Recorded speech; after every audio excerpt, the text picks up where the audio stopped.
All right, we're back with another candidate from District 1, Dean Grose, familiar figure to residents here in Los Alamitos. But Dean, who knows, we may have voters who aren't familiar with you, so why don't you take a second and introduce yourself to the voters of the district now, District 1. Yes. A new thing for you. Yep. For us all. We're learning that very quickly. My name is Dean Grose. I'm a candidate for the council in District 1.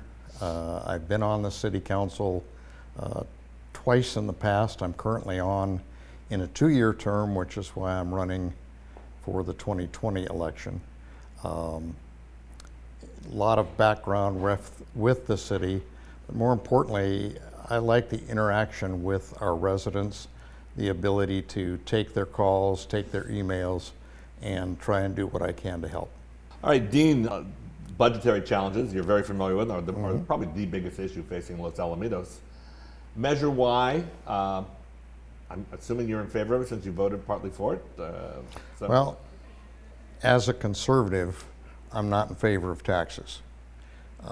Being on the council and having worked hard to deal with the shortfalls that we've had over the last several years, and it goes back beyond several years. It's quite clear that we don't have a diversified revenue coming into the city, and one of the options that came up as part of our discussion was to consider adding a 1% tax. I kind of questioned why we weren't going for a 1.5%, because the threats out there with OCTA, with the state, with the county, there is a limit on how much a sales tax can be. And if the county came through and decided to add a 1/4%, add a 0.5%, add a percent, that money goes to the county. With this sales tax measure, the 1.5% that's requested is based on sales purchases that apply. Not every purchase that you make applies with a sales tax, but the revenue produced from that comes back to the city. We have about 8 million in reserves. A lot of that is already dedicated for specific things.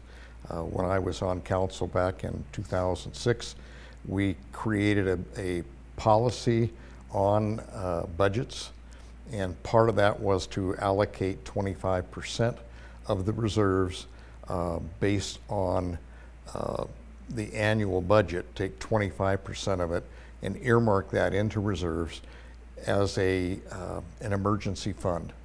We're seeing it happen around us left and right, where cities suddenly have a problem, whether it's the brush fires, whether it's something unexpected. That's what an emergency is. We would have money available to help run the city for several months until such time as we can get federal funding, or we can get state funding or county funding to kind of help out. The real prudent way to go is to have funds available to be able to continue to operate the city. On that basis, I'm asking taxpayers, I'm asking voters to consider it very carefully. Nobody wants more sales tax. Nobody wants more taxes. And this is just a sales tax. It's not, if you go over into Seal Beach, you're going to pay 8.75% right now. If you go into Lakewood, it's 9.25%. If you go to Long Beach, it's 10.25%. Long Beach had to get a special waiver from the state to raise it above the limit. If we don't get our share of it at this particular point, we may never have that opportunity again. So that's why the council decided to move it up to 1.5%. Besides the budget, what other serious challenges are facing the city? The city facilities currently are old, have problems, leaks in roofs, inadequate space, particularly in the police department. And if we don't address that in some way, we're going to have a problem in retaining people. It's interesting that in the last 2 years, we've had 19 vacancies in a police department that has 24 full-time police officers, including the chief. That's That's a lot. very risky from the standpoint.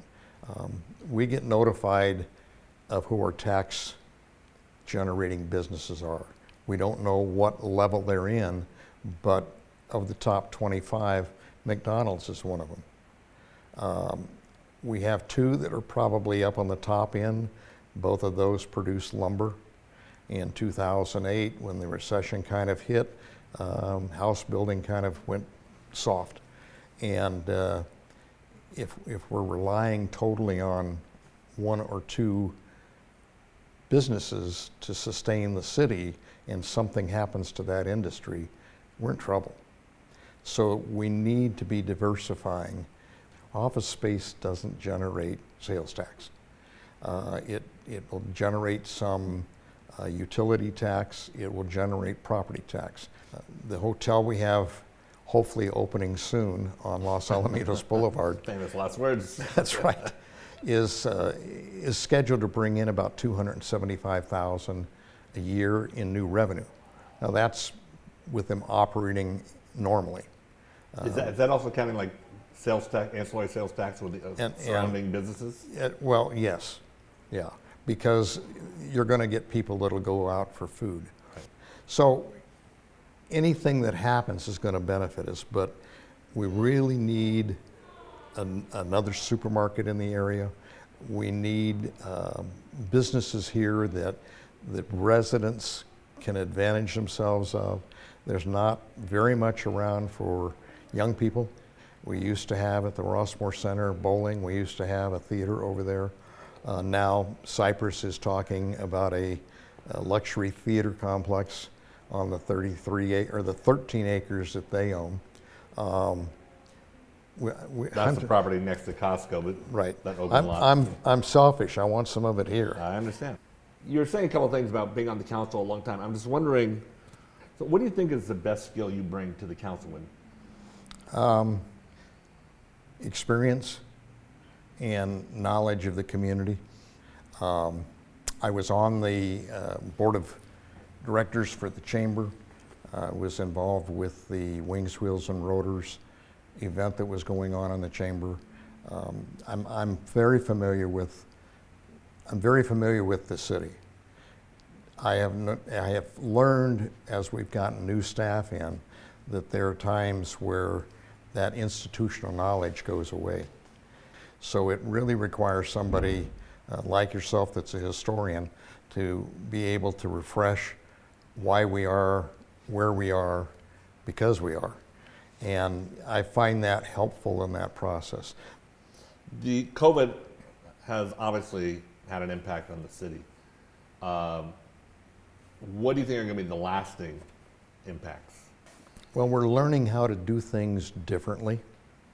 A lot of the meetings are on Zoom. I'm not real happy with not having the ability to interact with audience at meetings. However, there's some meetings that I attend on behalf of the city where I find it easier to communicate over Zoom than driving 45 minutes into LA or down to the South Orange County area to get together and talk. We've learned how to do things a little bit differently. The Parks and Recreation has really stepped up, created virtual programming for the youth.